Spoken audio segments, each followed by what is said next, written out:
अस्सलाम वालेकुम, कैसी हैं आप सब। Welcome back to my channel. और जो न्यू देखने वाले हैं उनको भी खुश आमदीद कहती हूँ अपने चैनल पे। देखिए, आज की वीडियो में शेयर करने वाली हूँ आप लोगों के साथ अपनी जो स्किन केयर की प्रोडक्ट्स हैं, साथ साथ हेयर केयर की भी। तो स्किन और हेयर दोनों की से रिलेटेड वीडियो है आज की। आपको बताऊँगी कि किस प्रोडक्ट को यूज़ करके मुझे फ़ायदा फ़ील हुआ है, कौन सी प्रोडक्ट मुझे अच्छी लगी है। और ज़्यादातर जो प्रोडक्ट्स हैं इनमें मैं पाकिस्तान से लेकर आई हूँ रिसेंटली, तो ज़्यादातर आपको वो मिलेंगी। कोई एक आध होगी जो यहाँ से मैंने ली होगी, लेकिन ज़्यादातर जो मेरी इस वक्त मेरे पास हैं वो सब मैं पाकिस्तान से रिसेंटली लेकर आई हूँ। तो मिल जाती हैं, यहाँ पर भी मिल जाती हैं यूएई में। ज़्यादातर पाकिस्तानी जो चीज़ें हैं वो स्किन केयर की काफ़ी आ रही हैं यहाँ पे। तो चलिए शुरू करते हैं, साथ साथ आपको मैं दिखाती जाती हूँ और आपको बताती हूँ इनका रिज़ल्ट कैसा था। इनमें से बहुत सी चीज़ें होंगी जो हर एक को सूट नहीं करती होंगी, तो मैं आपको बताऊँगी मुझे क्या क्या पसंद आया है। और तकरीबन मुझे तो सब चीज़ें ही पसंद आई है जो मैं अपने साथ लेकर आई हूँ, लेकिन कुछ चीज़ें जो है वो आपको बस स्पेसिफिकली बताऊँगी कि कौन सी मुझे ज़्यादा अच्छी लगी हैं। जैसे ये 7 हर्बल उपटन है। अक्सर ये जो उपटन है मैंने देखा है लोगों को यूज़ करते हुए, और ये मैंने काफ़ी अर्सा पहले, तकरीबन आप समझिए कि 10-11 साल पहले भी मैंने इसको यूज़ किया। तब ये नया नया मार्केट में आया था, तब भी इसका रिज़ल्ट मुझे बहुत अच्छा लगता था। इसकी खुशबू वगैरह हर एक को ज़रूरी नहीं कि ये पसंद है इसकी खुशबू, लेकिन ये जो उपटन है इसकी लगा के ज़रूर आपको फ़र्क फील होता है कि आपके चेहरा जो है वो एकदम से वॉश करने के बाद निखर सा जाता है। 15 मिनट इसको लगा के रखते हैं, तो उसके बाद इसको वॉश कर लेते हैं। ये यूएई में मैंने देखा तो नहीं अभी, लेकिन शायद ये यहाँ पे भी मिलता होगा, लेकिन पाकिस्तान में ये बहुत ईज़िली मिल जाता है। और ये मेरा इरादा था लेकर आऊँगी काफ़ी सारे अपने साथ, लेकिन मैं सिर्फ यही एक छोटी ट्यूब ही आते हुए ला सकी। तो ये नंबर 1 जो मुझे अच्छी लगती है प्रोडक्ट पाकिस्तान की, वो ये 7 हर्बल उपटन है। तो चलिए, ये एक पुरानी प्रोडक्ट है जो मुझे शुरू से काफ़ी अच्छी लगती रही है और इस दफ़ा मैं ये अपने साथ लेकर आई हूँ। उसके बाद ये जो डर्मा शाइन की चीज़ें हैं, ये मैंने इस दफ़ा पहली दफ़ा इस्तेमाल की हैं, पहली दफ़ा इनको ट्राई किया है। सबसे पहले देखिए डर्मा की ये स्किन ब्लीच मास्क है। तो ये आप समझ लें कि ब्लीच है जो कि ऑलरेडी मिक्सड है, या कुछ इस तरह की ब्लीचिंग मास्क है ये। तो इसके पीछे इसके जो इंग्रेडिएंट्स हैं वो लिखे हैं, 450 की है ये।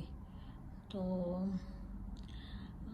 ठीक है, वक्ती तौर पे मतलब स्किन को ये काफ़ी शाइन दे देता है। लगाने के बाद आपको ऐसा ही इफ़ेक्ट लगता है जैसे जिस तरह से ब्लीच करने के बाद एकदम से चेहरा निकल जाता है, तो इससे उसी तरह का इफेक्ट चेहरे पे आता है। उसके बाद ये देखिए, ये मैं 2 मास्क लेकर आई थी। ये काफ़ी ज़्यादा पाकिस्तान में लोग यूज़ कर रहे हैं, milk extract face wash, whitening face wash. तो इसको लगा के अभी मैंने ट्राई नहीं किया, ये बंद है। मैं लेकर आई थी पाकिस्तान से अपने साथ। उसके बाद देखिए मैंने पॉन्ड्स का लिया डेली फेशियल स्क्रब। यहाँ से भी बहुत सारे मिल जाते हैं, बहुत से यूज़ करते हैं, लेकिन बस इस दफ़ा मेरा दिल चाह रहा था पाकिस्तान से कुछ मैं फेस वॉश अपने साथ लेकर कर आऊँ। उसके बाद एक ये मैंने लिया फेशियल फोम पॉन्ड्स का, अभी मैं ये यूज़ कर रही हूँ। और बाकी 2 जो हैं वो अभी मैंने इनको यूज़ करना स्टार्ट नहीं किया।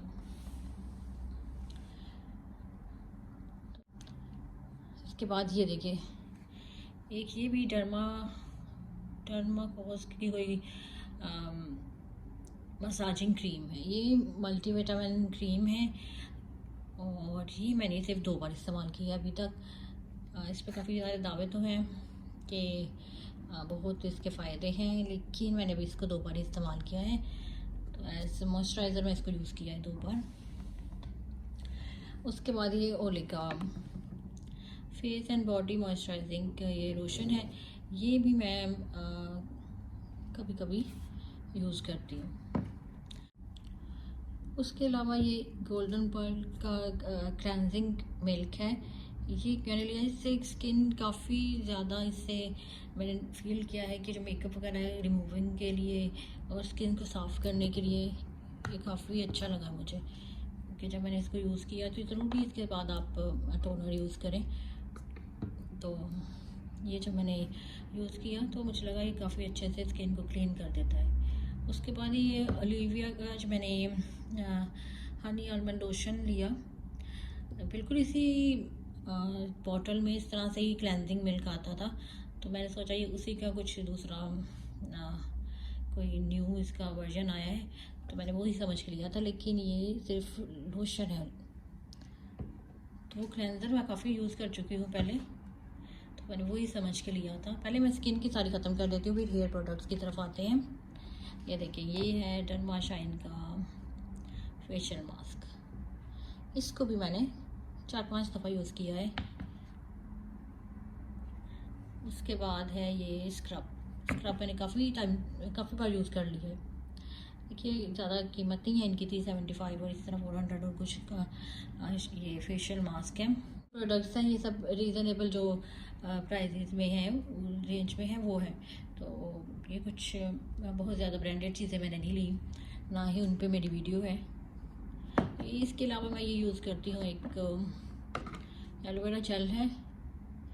ये आप बहुत सी चीज़ों में यूज़ कर सकते हैं, बहुत से मास्क इससे बनते हैं और डायरेक्ट आप स्किन पर अप्लाई कर सकते हैं। बहुत से फ़ायदे हैं एलोवेरा को यूज़ करने के, जो मैं आपको ज़रूर किसी नेक्स्ट वीडियो में बताऊंगी। तो एक लास्ट प्रोडक्ट जो इस वक्त है मेरे पास, वो मैं अब आपको दिखाती हूँ।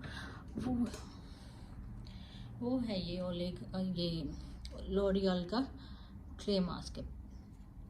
सो ये एक मास्क है, ये भी मैं अक्सर कभी कभी लगा लेती हूँ। जब मुझे मास्क लगाना हो, कभी मैं ये लगा लेती हूँ, कभी दूसरा लगा लेती हूँ। अभी आ जाते हैं अपनी हेयर प्रोडक्ट्स की तरफ। हेयर के लिए बहुत ज़्यादा मैं नहीं इस वक्त इस्तेमाल कर रही कुछ भी, क्योंकि बालों को मैं समझती हूँ कि अगर आप जितना ज़्यादा नेचुरल चीज़ों से उनकी हिफाजत करते हैं, ऑयलिंग करते हैं, उसके अलावा जो नेचुरल मास्क वगैरह हैं वो आप अपने बालों में लगाते हैं, अंडे का, दही का, ऑयलिंग करते हैं अपने बालों में, हॉट ऑयल मसाज करते हैं, इन सब चीज़ों से आपके बालों को जितनी ज़्यादा फ़र्क पड़ता है, वो तो उतना फ़र्क जो है आपको इस तरह के प्रोडक्ट से शायद ना पड़ता हो।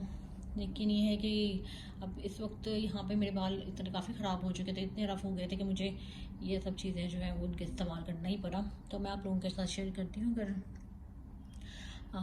बाल जो हैं आपके भी वो डैमेज हो चुके हैं, जैसे मैंने अपने बालों में पहले यहाँ पे भी मेरे बाल काफ़ी डैमेज हो चुके थे, उसके बाद पाकिस्तान में जाने के बाद मैंने हाइलाइट्स की बालों में, तो उसके बाद अब जिन्होंने किया है उनको पता होगा कि इसके बाद बाल जो हैं वो किस तरह से रफ़ हो जाते हैं। उसके बाद मैंने केराटिन रिबाउंडिंग ली, तो उसके लिए, उसकी केयर के लिए बाद में ये 2 प्रोडक्ट्स हैं जो मैंने ली। तो ये पार्लर वगैरह से ही मिलती हैं, तो उन्होंने ही ये मंगवा के दी। तो ये एक शैम्पू है डैमेज हेयर के लिए, तो आम शॉप्स में आपको नहीं मिलेगा, किसी आप ब्यूटिशियन वगैरह से रब्ता करेंगे तो वो आपको ये मंगवा के देंगी, शायद कहीं मिल भी जाता हो। ये देखिए, ये केराटिन हेयर मास्क है ये, और ये शैम्पू है। ठीक है, अब आ जाते हैं हेयर सीरम की तरफ। हमेशा मैंने जब भी हेयर सीरम यूज़ किया लिवॉन ही मुझे पसंद रहा है, लेकिन वो हर जगह से नहीं मिलता। इस दफ़ा मैं पाकिस्तान जब गई तो मैं उसको लिवॉन ही लेके आना चाह रही थी, लेकिन फिर मुझे ये उन्होंने ये कह के दिया कि ये जो सीरम है, हेयर सीरम, ये लिवॉन से ज़्यादा अच्छा है, तो ये मैंने लिया। काफ़ी मुझे मतलब अगर आप के बालों में टैंगल्स वगैरह रहते हैं और बालों में जो है वो ब्रश करना मुश्किल होता है, तो उस टाइम पे थोड़ा सा ये गीले बालों में लगाएंगे हम, तो इजीली हमारे जो बालों में जितने भी टैंगल्स वगैरह हैं वो निकल जाएंगे।